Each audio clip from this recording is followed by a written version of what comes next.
Assalamualaikum warahmatullahi wabarakatuh. Salam tani, semoga sehat dan sukses selalu. Jumpa lagi dengan channel ini. Kita akan berbagi informasi dan belajar bersama seputar pohon kopi. Kita akan berbagi yaitu tentang cara meningkatkan produktivitas dari tanaman kopi. Jadi di sini ada 6 faktor yang mempengaruhi peningkatan produktivitas untuk tanaman kopi. Ya, sambil jalan kita melihat-lihat sambil kita berbagi ilmu. Yang pertama yaitu pemupukan. Jadi pemupukan itu ada dua, yaitu pupuk organik dan pupuk kimia. Yang organik bertujuan untuk meningkatkan kadar hara pada tanah sehingga tanaman kopi nantinya bisa subur dan produktivitasnya bisa meningkat. Yang kedua yaitu ada pupuk kimia. Jadi kalau saya biasa menggunakan NPK ya, bisa yang subsidi ataupun non subsidi, itu tergantung selera teman-teman semua. Kalau saya menggunakan NPK bersubsidi. Kalau pupuk kimia ataupun NPK itu untuk pertumbuhan tanaman, untuk percabangan dan juga buah. Kita lihat di sini sudah mulai nampak buah kopi.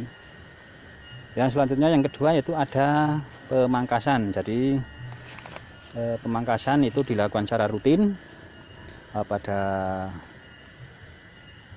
ranting ataupun cabang dan juga batang. Jadi ada tunas-tunas cacing yang sudah saya jelaskan di video saya sebelumnya. Ada tunas air pada batang, itu dilakukan pemangkasan secara rutin. Jadi harapannya dengan pemangkasan nutrisi yang terserap ataupun yang disediakan akan terserap sempurna dari akar untuk disalurkan kepada cabang dan ranting pada tanaman kopi. Yang ketiga yaitu penggantian tanaman.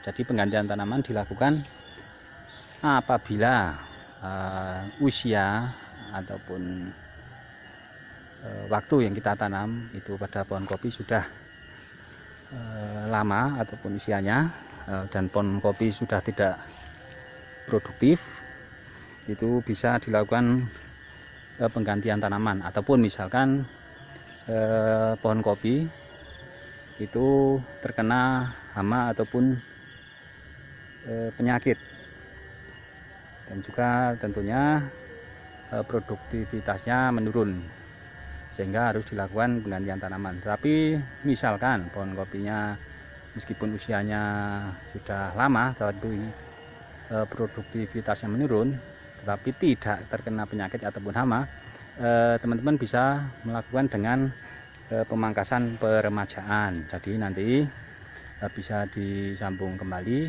dan insya Allah produktivitas daripada kopi tetap stabil. Tapi kalau misalkan terkena hama penyakit, itu harus atau lebih baik itu diganti dengan bahan kopi yang baru, itu lebih bagus. Yang keempat yaitu penyambungan. Jadi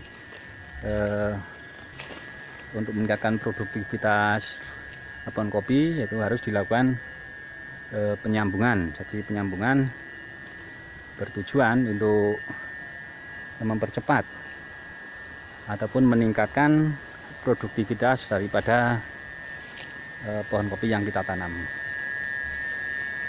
Yang selanjutnya yang kelima yaitu ada pengeringan. Jadi setelah kita memanen, kita bisa mengeringkan kopi yang kita panen itu dengan tujuan untuk meningkatkan kualitas kopi, itu juga bisa, dan juga tentunya untuk harga. Jadi harga kalau biji kopi basah atau gelondongan itu di daerah saya itu kisaran 16-17 ribu, itu kalau dikeringkan bisa mencapai 70.000. Jadi kita bisa menunda waktu penjualan, itu bisa juga sebagai tabungan, dan juga tentunya dengan kita mengeringkan nilai jualnya akan lebih tinggi. Yang keenam yaitu persiapan tanah. Jadi persiapan tanah dilakukan secara matang tentunya sebelum kita melakukan penanaman.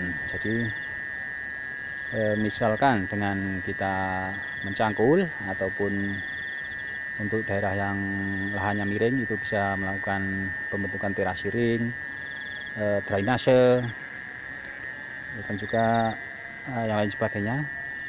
Itu pengolahan tanah dilakukan sebelum penanaman kopi. Pada lahan juga harus diperhatikan yaitu pemeliharaan pH. Jadi untuk tanaman kopi itu pH tanahnya itu kisaran antara 5,2 sampai 6,5 ya, kurang lebih itu. Kalau di daerah saya itu di lahan yang saya tanami ini pH-nya memenuhi syarat, dan alhamdulillah hasilnya yang saya tanam cukup memuaskan dan produktivitasnya ya lumayan bagus.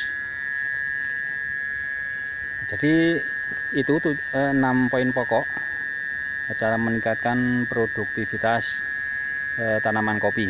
Jadi buat teman-teman yang ingin berkebun kopi itu paling tidak sebelum melakukan penanaman itu harus diperhatikan 6 poin pokok itu. Jadi nantinya harapannya setelah penanaman tanaman kopi yang kita tanam itu akan mengeluarkan ataupun produktivitasnya itu bisa lebih optimal, lebih perkembangan daripada pohon kopinya lebih subur, lebih cepat tumbuhnya, dan terhindar dari hama penyakit. Kiranya cukup sekian informasi dari saya, mudah-mudahan bermanfaat. Bagi teman-teman yang belum jelas bisa tanya-tanya di kolom komentar. Terima kasih yang sudah menonton dan subscribe video saya untuk mengikuti perkembangan informasi dari channel ini. Cukup sekian. Wassalamualaikum warahmatullahi wabarakatuh.